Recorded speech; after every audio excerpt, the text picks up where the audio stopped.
Assalamu alaikum wa rahmatullahi wa barakatuh. May the peace and blessings of the Almighty be on one and all. Today we will be discussing another very, very important topic, and that is what we see around us. What do we see? We see a lot of things. One of them is everybody is running. Everybody is racing. Racing to do what? Racing to get more, to have the latest, to have everything the others have and even more and better, and to see who has the best and so on. This is more like a rat race, the race behind materialism. If we are to run behind materialism, materialism has no end. A lot of the times the example that people give is that of the mobile phone. We always want the latest, even if the phone we have does our job and it is good and it has been faithful to us. We still want to change it. We want to update it. Sometimes when we cannot even afford to have a mobile phone, and we would have it, we would borrow, we would live on that which is credit, in the sense that we owe people and we don't even have the means to own something and we want it. The same applies to a motor vehicle, where you have a person who has a car, they've barely afforded it, but they want another one. They want to update it, and they keep on updating it, and they look at the other one, and they want that one as well. And then they are never happy with what they have, because they see what others have. We are taught as Muslims, be happy with what you have. Look at what you have, concentrate on it, and thank the Almighty for what He has given you and for where He has placed you. And this is the contentment of the heart that is required by a believer. And we need to know, yes, if you can afford it very comfortably, then go to it. And maybe perhaps you are allowed to have it. But what you do need to understand, and I do need to understand as well, is that I need to tailor-make my life according to my budget. What I have is the budget.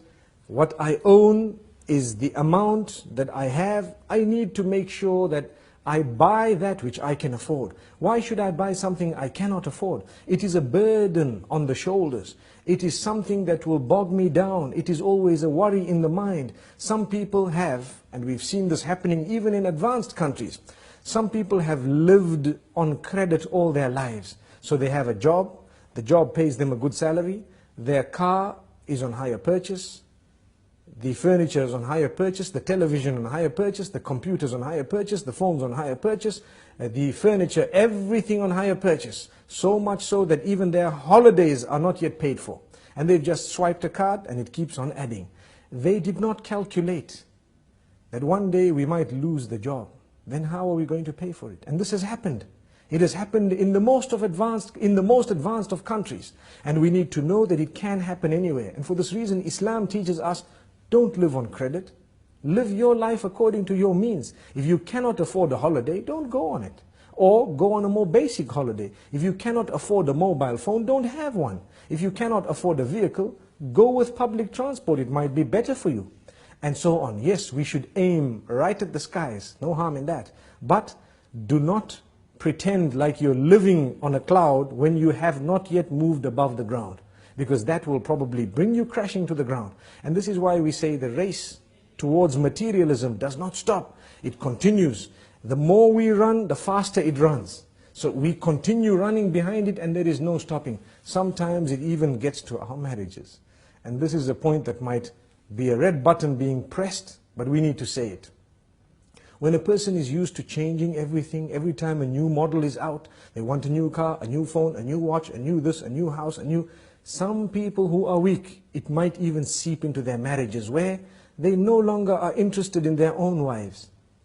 Why? There is a new model out, so to speak. What does that mean? There is someone who wears a different type of clothing, who has a different cut, different likes, and everything is totally different, much younger and so on. We need to be careful. We should never allow this to seep into that department of our lives. And for this reason we say, harness it from the very beginning and you will be calm. You will lead a relaxed life. How many poor people do we have who sleep very well? And on the other hand, how many rich do we have who cannot sleep without a sleeping pill? How ironic. It should have been the other way around. But the reason is, sometimes the more we get, the more we want. And for this reason, the Almighty keeps us sometimes slightly backward, so that we can enjoy our sleep. We can have a happy home. So many people, that when they've got enough money, enough time, enough good health, so to speak, they tend to think of sin. And they'd like to go and spend it in the casinos, on people whom they are not supposed to be spending it upon, spending nights out, engaging in adulterous affairs, and so on, because they've got the time to do that, the wealth to do that, the health to do that. So as a gift of the Almighty, He sometimes keeps us less wealthy so that we don't even go there. He sometimes keeps us less healthy so that we don't have the health to do that. And sometimes He keeps us occupied so we don't have the time to do that. And we lead a happier home, a happier life, a happier family. Our children are always with us on our laps, having the meals with us and so on. Whereas you have sometimes those who have been given a lot, they don't have a meal with their children. Their children are distant. They have a relation with them which is very plastic, or should I say, very cosmetic. We ask the Almighty not to make us from those. Yes, there is an exception. There are those who are wealthy, and they use their wealth in the right direction, and they do not allow that wealth to develop, or should I say, to change in a negative way their character and conduct. Because sometimes what wealth does, it messes a person up. Or, to word it more correctly, as we've always said, wealth does not spoil you, but it gives you the opportunity to show who you always were inside. And I think we've explained this in the past. Like someone working for a boss, and his boss tells him something he doesn't like, he might be very upset, he wants to show it, but because he's not as wealthy, he cannot show it. So he says, yes sir, thank you sir, okay sir. But his heart is bubbling and bursting with all this, want to actually clarify and to answer back. He hasn't done it because of his standing. The minute he gets wealth, the wealth did not spoil him, but it gives him a chance to answer back and say, who do you think you are? If you have, we have as well. And for this reason we say, we need to have the best character and conduct prior to when we've had wealth, whilst we have the wealth, and even after it's gone. And when we remain humble, we won't suffer depression if we suffer a loss. The minute we live a haughty, high life, one thing goes wrong and we're depressed. Why are we depressed? Because we were running behind materialistic items. And we wanted to live a life that was compared to those higher than us, rather than those lower than us. And for this reason we say, it is best for us to look at those lower than us, so that we can appreciate the gifts of the Almighty upon us. Like we always say, if you don't have shoes, look at those without feet. And you will realize, at least I've got my feet, I might not have shoes. And this is just one example. In this way, there are so many examples. The youth out there, definitely the media plays a big role, a very big role, in convincing people to want things that they don't actually need. And this is why we need to distinguish between the wants and the needs. You need something, that is different.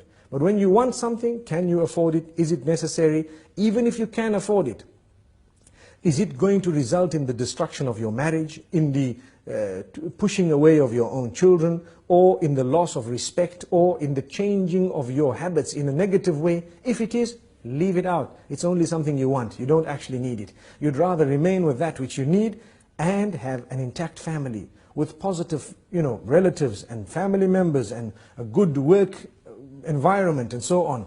That is much, much better than being a person who has everything, no friends, no family, nothing good in life.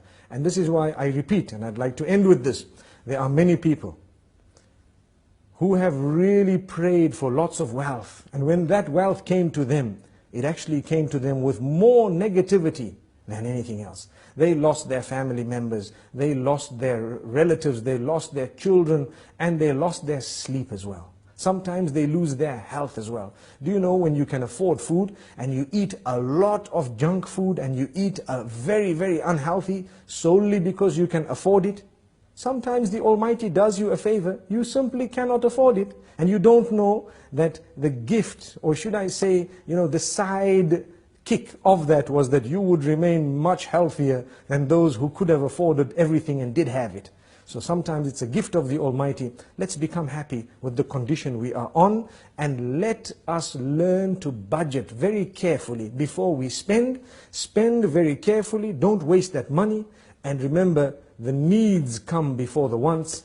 Until we meet again, Assalamu alaikum wa rahmatullahi wa barakatuh.